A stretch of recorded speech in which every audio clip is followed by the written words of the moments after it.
day and a win as well. It's pretty satisfying. It certainly is. To obviously get the runs and then get that win in the end. Jumby played lovely. Yeah, very happy. I suppose the first question is that I'm sure supporters are going to be asking, and we were talking about on the commentary, was we were actually chasing rather fewer than you thought you might be? Yeah, we thought we might have gone for a few more in the evening session last night, but we bowled well towards the end, and then this morning we came and bowled really well, so they didn't really get away from us, which was really good. And it was just a question of Middlesex deciding on their own strategy. There was no sort of collusion or no chat about what Northamptonshire might be prepared to chase? No, nothing at all was said. But then 311 off 73, it was always on, and the great start from you and the rest of the top order. A couple of drop chances, I suppose you have to say. It could have been a different day. Just a bit of luck, yeah. Everyone needs a bit of luck, so yeah, it was nice. And as captain, I know how much it meant to you when you got 100 here against Yorkshire here last year, and to score 100 and for it actually to lead to victory, I imagine is something very special for you. Yeah, I was speaking to Rose before. It's probably one of my better knocks, to be honest. Really enjoyed it, and yeah, good win. Expression we were using upstairs, we thought you looked almost skittish out there today with a few of the reverse sweeps and all the rest of it, and reverse sweeps, past extra cover, which takes a bit of doing. You just seem to be enjoying your cricket, Prop. I am enjoying it. Obviously getting another year older, but I'm enjoying it more than ever, so hopefully I can keep going. Word with James Sales, also century for you today, and I know how frustrated you were to miss out up at Old Trafford out for 92, so made no mistake today. Yeah, I missed out a few times this year, I feel, but obviously to do it in a winning game this week, it's pretty special. And to do it alongside Skipper as well, very calm he was out there, just talking me through it ball by ball. It was good. Yeah, 150 odd partnership, and again we were talking about your own season. You perhaps would have had thoughts of possibly getting involved in the T20, weren't involved with that, bit of back trouble I think, but not a bad way to bounce back. Yeah, I pretty much had 3 weeks doing literally nothing, just a bit of rest and recovery.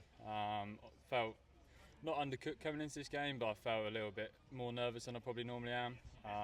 But really good to get out there, spend time in the middle, and to contribute to a win was brilliant. Interested to know what you were expecting in terms of the bowling attack, because we saw a lot of Zafar Gohar in the first innings who bowled with great accuracy, 42 overs and got a fifer. Were you perhaps surprised that you didn't see a bit more spin today, because Tom Helm and Toby Rowland-Jones both bowled quite a lot of overs? Obviously Guffer's got 9th in the game for us, I think, so both teams pretty much did it differently. But yeah, we just obviously we knew it was going to spin, so we just stick to our plans and processes, and luckily it paid off. Procter, to go back to you for a second, just talk to us a little bit about that surface, because all the talk before the game was how it was going to turn, and obviously Northamptonshire going in with 4 spin options. Did it play quite how you expected in the end? No, not exactly. I thought it was going to spin a little bit more, to be honest. But I thought that was a nice wicket. It was a little bit slow, but yeah, I did feel like it was going to spin a little bit more. And I think we talk about Northamptonshire pitches, certainly over the last 20 years or so, they very rarely break up, they very rarely crumble, and I suppose, in a sense, that's just proved the point. Yeah, it certainly did. I'm not going to say too much on it here, but yeah, it didn't really break up that much. Talk to us about the team overall, because obviously the T20 now a bit of a break, and which you've been involved in. Good win, which keeps Northamptonshire 5th in the table, I think, if my maths is right, which it probably isn't. And now down to Canterbury, you're going to have Yuzi Chahal presumably available for that one. It's going to be an interesting selection. It certainly is, especially with everyone contributing, so people keep playing well, it'll make it a hard selection, so yeah, there we go. I was going to say, if you look at the scorecard for this game, there's so many individuals. So as you mentioned, Liam Guthrie, though, who had a terrific game, nine wickets in the match. You just want, presumably, lots of different players getting involved and putting their hand up. Yeah, it's happened throughout the season, to be honest. Everyone's been chipping away and doing their bit, so long may it continue. And finally, just a word from you, James. Again, it's set the side up very nicely for that trip down to Canterbury. Another one of the teams below Northamptonshire in the table.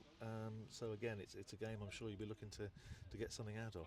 Yeah, looking forward to going down there. Always enjoy playing at Canterbury. Nice place to go. Yeah, hopefully we can put together another good performance. And 3 Championship hundreds, all of them here. It'd be nice to get one away from here. Yeah, it would be Radders, that's for sure. But yeah. I have to ask you also, was your dad here? Because we were having a little scout around to see if we could see him, but couldn't spot him. No, he wasn't here. He doesn't really like coming here. So yeah.